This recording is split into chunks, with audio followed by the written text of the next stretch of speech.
哎呀，他妈操你瓜！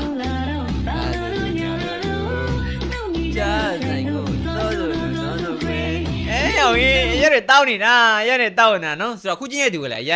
唔兜完咧，講咩話？所以唔講話，OK，所以實際上，佢兜嗱，佢先練嘢抄嘢，小嘛，你講小嘛，咪走。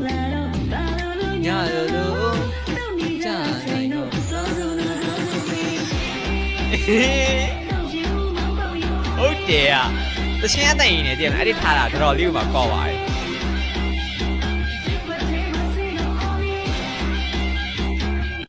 တဲ့ဆိုတော့ brother တွေအခုစီတော့ပြေးမို့ဗာလီချန်ရဲ့ new hero အနေနဲ့ကတော့ new hero ဆိုတာပဲဖြစ်ပါရဲ့